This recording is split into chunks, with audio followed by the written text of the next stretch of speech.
নমস্কার। যুক্তি তর্ক সঙ্গে অর্কয় আপনাদের স্বাগত। আপনাদের সঙ্গে আমি অর্কপ্রভ সরকার। সবার প্রথমে বলি, কিরকম শুক্রবার সুপ্রিম কোর্টে চড় খেল রাজ্য সরকার যে রাজনৈতিক উদ্দেশ্য প্রণোদিতভাবে এফআইআর করবেন না।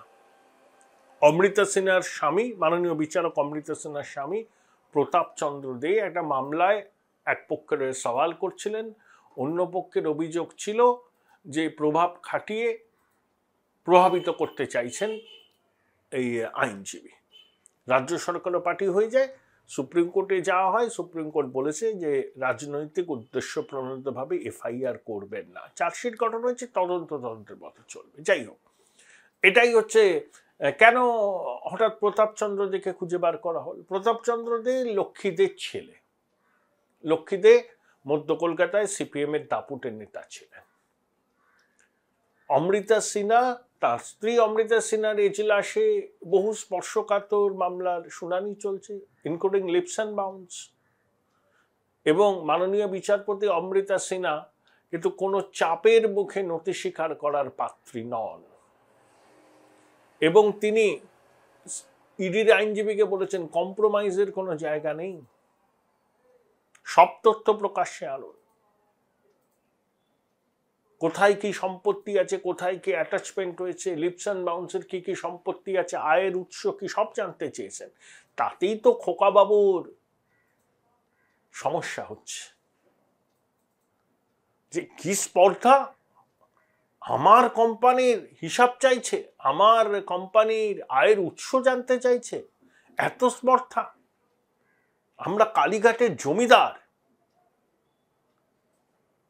এত স্পর্ধা এই বাংলায় হোক না বিচারপতি, কিন্তু আমরা তো জমিদার। আমাদের কোম্পানির সম্পত্তির উৎস কি, সম্পত্তি জানতে চাইছে। একদম মানসিকতা বেসিক্যালি।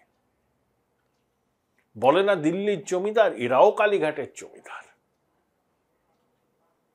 এমন একটা ভাব করেন যে সামাজিক প্রকল্প ক্ষেত্রে যে যেন নিজেদের সম্পত্তি থেকে কালীঘাটের 35টা প্লট বেচে যে টাকা পেয়েছেন তার থেকে লক্ষ্মীর ভান্ডারের টাকা দিচ্ছেন। আরে সব রাজ্যে এরকম সামাজিক প্রকল্প চালু আছে। এই যে তেলেঙ্গানায় কেসিআর 10 বছর মুখ্যমন্ত্রী ছিলেন, কম সামাজিক প্রকল্প চালু করেছিলেন? পারেননি। দুর্নীতি, পরিবার বা ধুয়ে মুছে সাফ হয়ে গেছেন, লোকসভাতেও হবেন। অন্ধ্রপ্রদেশের জাগান প্রচুর সামাজিক কর্মসূচি চালু করেছেন, কিন্তু ওখানেও পরিবার বা দুর্নীতি, ফ্যামিলি ফিউড এমন পর্যায়ে এসেছে যে এবার সেখানে পালা বদল অবশ্যম্ভাবী। আর কালীঘাট ক্যামাক স্ট্রিট হচ্ছে ভাজা মাছটা উল্টে গেছেন, সবাই সততার মূর্ত প্রতীক। পশ্চিমবঙ্গে স্বাধীনতা উত্তর সময়ে এত বড় বড় সংগঠিত আর্থিক অপরাধ হয়নি যেটা হয়েছে এই বিগত 10-11 বছরে। আর কেউ কিছু জানে না, জানেন তো, নিজের উদ্যোগে করেছে। সবজান্তা মুখোপাধ্যায় সাক্ষাৎকারে বললেন না, একজন টেন্টেড মন্ত্রী এখনো মন্ত্রিসভায় আছে। মোটা পার্থ শুভেন্দুর বাসায় যে টাকা তুলছিল 2021-এর নির্বাচনের আগে সবাই জানতো, কিন্তু কেউ কোনো ব্যবস্থা নেয়নি। শিক্ষা থেকে সরিয়ে তাকে শিল্পে আনা হয়েছে। তাহলে এবার পরিস্থিতিটা কি 2021-এর থেকে আলাদা কেন? শুনুন, 2019-এ বিজেপি 18টা আসন পেল। বহু তৃণমূলের নেতা বিজেপিতে গেলেন, শুভেন্দু অধিকারী গেলেন, রাজীব ব্যানার্জি গেলেন, আরো অনেকে গেছিলেন। অনেকে ফিরে এসছেন, শুভেন্দুরা রয়েছেন, জিতেন্দ্র তিওয়ারি গিয়েছিলেন, এখনো আছেন, থাকবেনও আশা করি। তখন একটা ধারণা হয়েছিল যে বিজেপি ক্ষমতায় চলে আসবে। অমিত শাহ বললেন আপকি বার 200 পার, কিন্তু 77-এ থেমে গেল। বিজেপি হয়তো ক্ষমতায় আসতো না, কিন্তু 115-20টা আসন পেত যদি কাউন্টিং রুমে শেষ রাউন্ড গণনা পর্যন্ত তারা মাটি কামড়ে থাকতে পারত। বহু আসনের ফয়সলা খুব ন্যারো মার্জিনে হয়েছে। কাউন্টিং রুমে যদি আপনি আপনার প্রতিপক্ষকে জায়গা ছেড়ে দেন, কিন কন্টেস্ট যে কেন্দ্রগুলোতে হয়েছে সেখানে প্রতিপক্ষ কিন্তু অ্যাডভান্টেজ পেতে পারেন। আশা করি বিজেপির সংগঠনের নেতারা, প্রার্থীরা এই ভুলটি আর করবেন না। কিন্তু 2021-এর নির্বাচনে পার্থ প্রার্থী হয়েছিল, মানিক প্রার্থী হয়েছিল, সবাই প্রার্থী হয়েছিল, জিতেছিল। পার্থ আবার মন্ত্রিসভা এলেন, শিল্পমন্ত্রী, পরিষদীয় মন্ত্রকের দায়িত্বে ছিলেন। কিন্তু ঘটনার ঘনঘটা শুরু হলো 2022-এর মাঝের সময় থেকে। 2022-এর 23শে জুলাই পার্থ চট্টোপাধ্যায় গ্রেপ্তার হলেন। তার কিছুদিন বাদে মানিক, শিক্ষা দপ্তরের এক উচ্চ প্রাক্তন কর্তা, মুর্শিদাবাদের এক কেন্দ্রের বিধায়ক, তারপরে ওই খাদ্য কেলেঙ্কারিতে বালু, বীরভূমের বেতাজ বাদশা অনুব্রত, সকন্যা এবং শেষ অবধি শেখ শাহজাহান। অনেকে ইডির তলব পেয়েছেন বহুবার, ছোটবাবু অনেকবার তলব পেয়েছেন, সাড়া দিয়েছেন, বিভিন্ন জায়গা থেকে রক্ষা কবচ নেওয়ার জন্য দৌড়েছেন, কিছু পেয়েছেন। তার কোম্পানি আতস কাচের তলায় কি 7.5 কোটি টাকার মতো নাকি প্রভিশনাল অ্যাটাচমেন্ট হয়েছে, সেটা আবার অ্যাডজুডিকেটিং অথরিটির কাছে চ্যালেঞ্জ জানানো যাবে। প্রাথমিকে এই নবম, দশম, একাদশ, দ্বাদশের শিক্ষক অশিক্ষকদের চাকরি বাতিলের রায় দিয়েছিল হাইকোর্ট। সুপ্রিম কোর্ট 16 জুলাই পর্যন্ত স্থগিতাদেশ দিয়েছে, কিন্তু বলেছে যোগ্য অযোগ্যদের বিভাজন করতে হবে। এসএসসি বলছে 8,361 জন অযোগ্য। সুপ্রিম কোর্ট বলেছে যারা অযোগ্য প্রমাণিত হবেন তাদের কিন্তু বেতনের টাকা ফেরত দিতে হবে।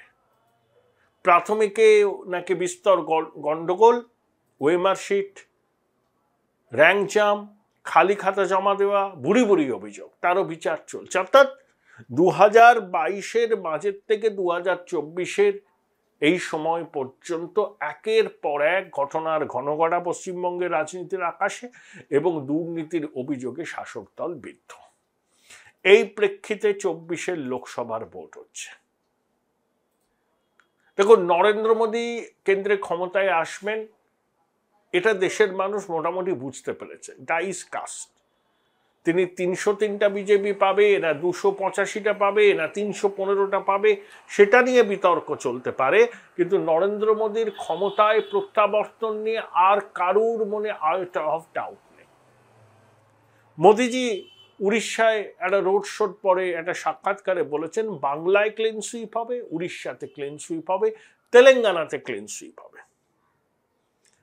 আপনারা চমকে যাবেন, তামিলনাড়ুতে বিজেপি 7টি আসন পাবে, কেরালায় 3টি, তার মধ্যে 2টো আমি বলে দিচ্ছি, সুরেশ গোপী ত্রিশূর, তিরুঅনন্তপুরম থেকে রাজীব চন্দ্রশেখর। এবার আসুন অন্ধ্রপ্রদেশে। অন্ধ্রপ্রদেশে 25টা আসনে তেলেগু দেশম 17, বিজেপি 6টা, আর জনপ্রিয় অভিনেতা জনকল্যাণ পার্টি পবন কল্যাণে তারা 2টো। বিজেপি 6-6, জনকল্যাণ 6-6, টিডিপি 17টার মধ্যে 10টা। অন্ধ্রপ্রদেশে এবার ওয়াইএসআর কংগ্রেস ক্ষমতা হারাতে চলেছে। তেলেঙ্গানায় লড়াই কিন্তু কংগ্রেস বনাম বিজেপি। বিআরএস একটা আসন পেলেও পেতে পারে। 17টা আসনের মধ্যে ওই 9-8 এরকম ফয়সলা হবে, মানে একেবারে কাটে কাটাক্কার। কর্ণাটকে 18 থেকে 19টি আসন পাবে বিজেপি জেডিএস জোট। ওই যে 6-7টা আসন তারা হারাচ্ছে সেগুলো কিন্তু অন্য জায়গা থেকে পূরণ করে নেবে। উড়িষ্যাতে বিজেপি লোকসভায় 12টি আসন পাবে। আমার এক খুব ঘনিষ্ঠ বন্ধু, সে একটি সর্বভারতীয় নিউজ নেটওয়ার্কের মহারাষ্ট্র, ওড়িশা এবং আসামের দায়িত্বে, বাঙালি ছেলে, বহরমপুরের ছেলে।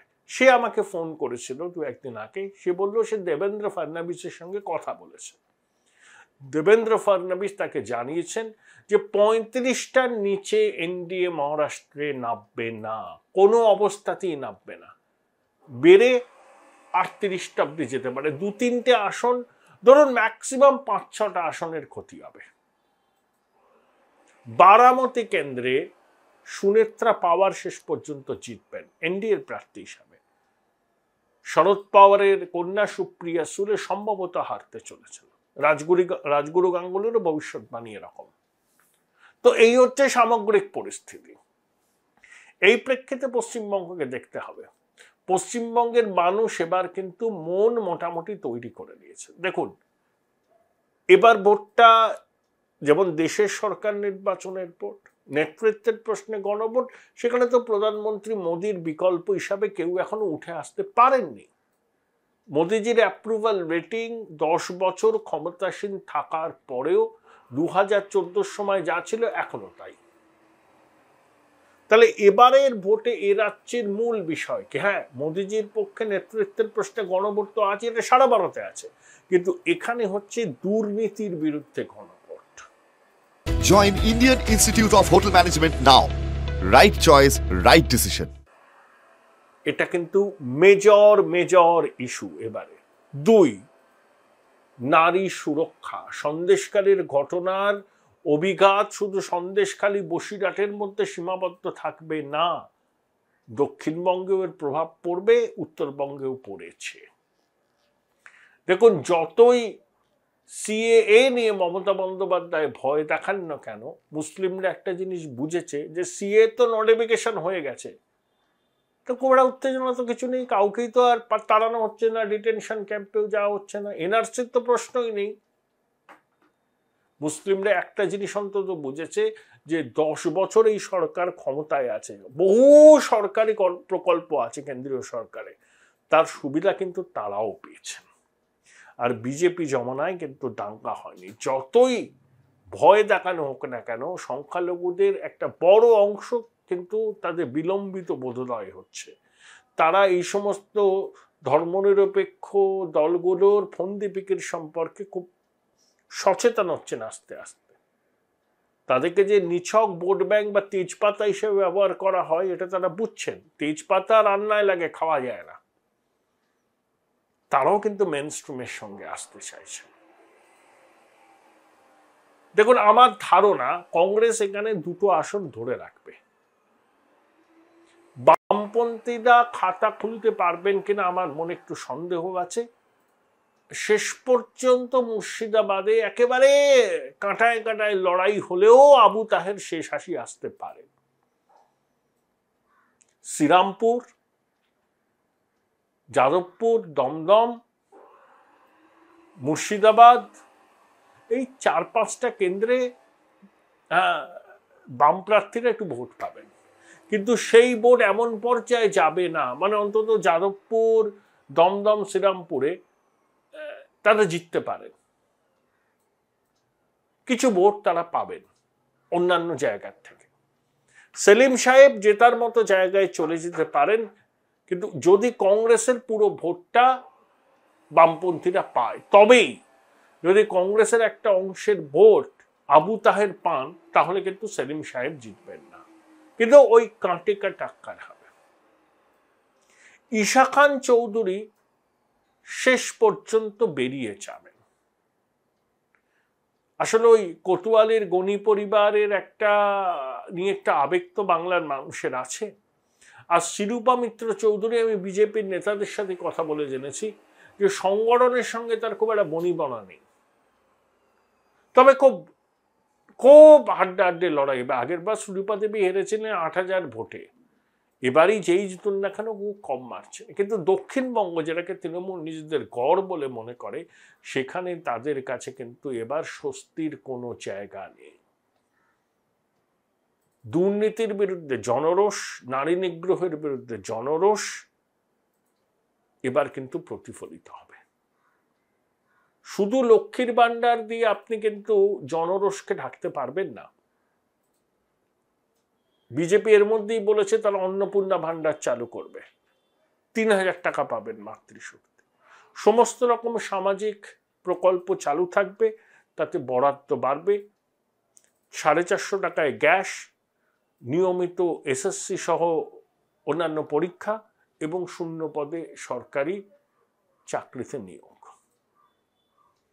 তৃণমূলের বন্ধুরা একটা জিনিস ভাবুন তো, আপনার বাড়িতে ছেলে মেয়ে আছে, তারা পড়াশোনা করেছেন, MA করেছেন, MSc করেছেন, তারা স্কুলে চাকরি পেতে চান, কোনো দোষের নেই। তাদের মেধা আছে, পড়াশোনা করেছেন, প্রস্তুতি নিয়েছেন।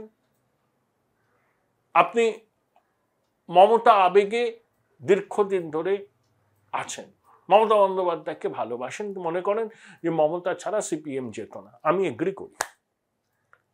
কিন্তু যখন আপনি দেখছেন আপনার ছেলেটা বা মেয়েটা পড়াশোনা করলো, ভালো পরীক্ষা দিল, চাকরিটা পেল না, চাকরিটা পেল যে টাকা দিতে পেরেছে, আপনার মন কি বলবে? আবার আপনার ছেলে মেয়ে পড়াশোনা করে হন্যে হয়ে একটা চাকরি খুঁজছে, আর দেখছেন আপনি শাসক দলের সমর্থক, আপনার পাড়ার কাউন্সিলর, তার লেখাপড়া হয়তো কিছুই নয়, আগে হয়তো একটা বিড়ি খেত, কাউন্সিলর হওয়ার পর SUV নিয়ে করে, হাতের 10 আঙুলে 10টা আংটি, এখানে ব্রেসলেট, বাজুবন্ধ, গলায় মোটা হার, পায়ে দামি স্নিকার, একাধিক SUV, তার তেমহলা বাড়ি, আপনার কেমন লাগবে? ভাবুন, ভাবুন, ভাবা প্র্যাকটিস করুন। আপনাদের পরিবারের হকের চাকরিটাও চাকরি চোরেরা কিন্তু লুট করেছে।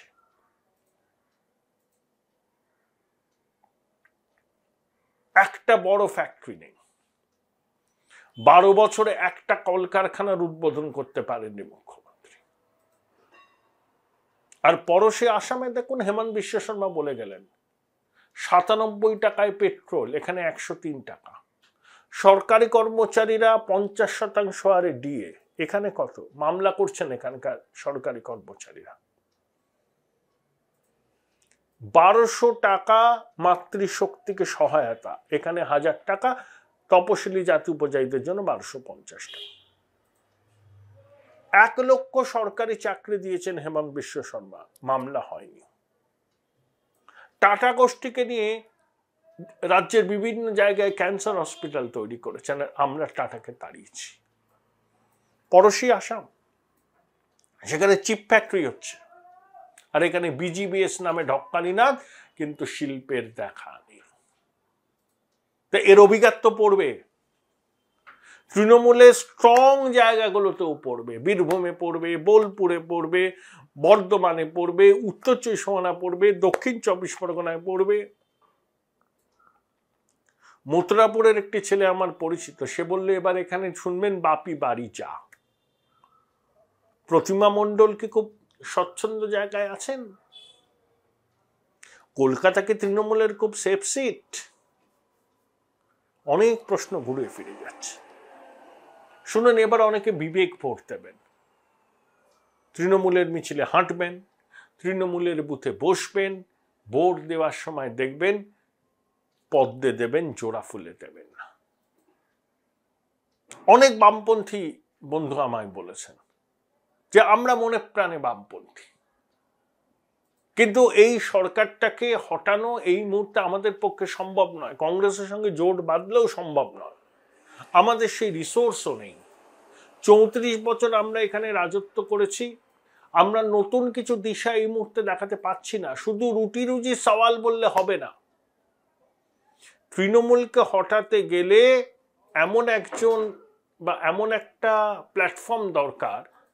তৃণমূলের পুলিশ থাকলে এদের কেন্দ্রীয় বাহিনী, তৃণমূলের CID থাকলে এদের ED CBI, আর কেন্দ্রীয় সরকারের ক্ষমতাসীন দল তার রিসোর্স প্রচুর থাকে। আর শুভেন্দু যেভাবে ঘুরে বেড়াচ্ছেন রাজ্য জুড়ে, আপনি শুভেন্দুকে মানতে পারেন, পছন্দ করতে পারেন, অপছন্দ করতে পারেন, সেটা আপনার ব্যক্তিগত বিষয়, কিন্তু তার পরিশ্রম, তার তৃণমূলকে হটানোর জন্য তার আন্তরিকতা নিয়ে কোনো প্রশ্ন নেই।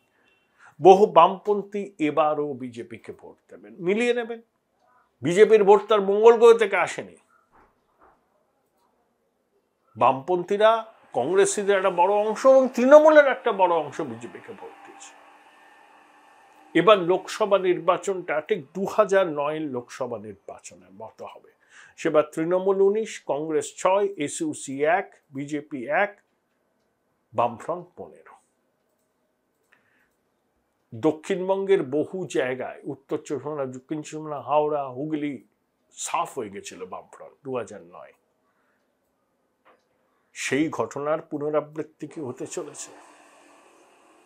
আমার ধারণা বিজেপি 25 থেকে 26টি আসন পাবে, বাড়তে পারে, কিন্তু কমার খুব একটা জায়গা নেই। তৃণমূল সব থেকে বেশি হলে 15টি আসন পাবে, কমতেও পারে 2-4টে। আর কংগ্রেস আমার ধারণা তাদের 2টি আসনই শেষ পর্যন্ত দখলে রাখতে পারবে। তাহলে প্রধানমন্ত্রী উড়িষ্যাতে গিয়ে বলেছেন না যে এবার বাংলা উড়িষ্যায় ক্লিন সুইপ হবে। উড়িষ্যায় লোকসভায় তো বিজেপি ভালো ফল করবেই, বিজেপি বিজেডি অ্যালায়েন্স হলে সেখানে কংগ্রেসের অ্যাডভান্টেজ ছিল। একে পান্ডিয়ানকে নিয়ে ওড়িয়া জাত্যাভিমানকে জাগিয়ে তুলতে চাইছে বিজেপি, কারণ পান্ডিয়ান নবীনবাবুর দক্ষিণস্থ, কিন্তু তিনি জন্মসূত্রে তামিল। বিজেপির বক্তব্য পান্ডিয়ান ওড়িয়া সংস্কৃতি বোঝে না, কিন্তু আমলা হিসাবে, কাজের মানুষ হিসাবে তিনি অত্যন্ত দক্ষ, তার অতি বড় সমালোচকও সেটা মানেন। আইএস এর চাকরি ছেড়ে পান্ডিয়ান এখন বিজেডি করেন এবং নবীনবাবু নাকি তাকে উত্তরসূরি করবেন। উড়িষ্যায় বিধানসভা নির্বাচন আছে, সেখানে বিজেডির আসন কমবে, অনেকটা কমবে, বিজেপির আসন অনেকটা বাড়বে। ক্ষমতায় বিজেডি থাকবে বলে আমার মনে হয়। নবীনবাবু আবার শপথ নিয়ে রেকর্ড ভাঙবেন চামলিং জ্যোতিবাবুর, কিন্তু লোকসভায় বিজেপি আগের বার বোধহয় 8টা বা 9টা পেয়েছিল, এবার 12 থেকে 14টি আসন পাবে। উড়িষ্যাতে গেরুয়া ঝড় পশ্চিমবঙ্গেতেও লাগবে, বা ঘুরিয়ে বলা যায় পশ্চিমবঙ্গের গেরুয়া সুনামির প্রভাব উড়িষ্যাতেও পড়বে। তাই প্রধানমন্ত্রী খুব আত্মবিশ্বাসের সঙ্গে বলেছেন বাংলায় বিজেপি ক্লিন সুইপ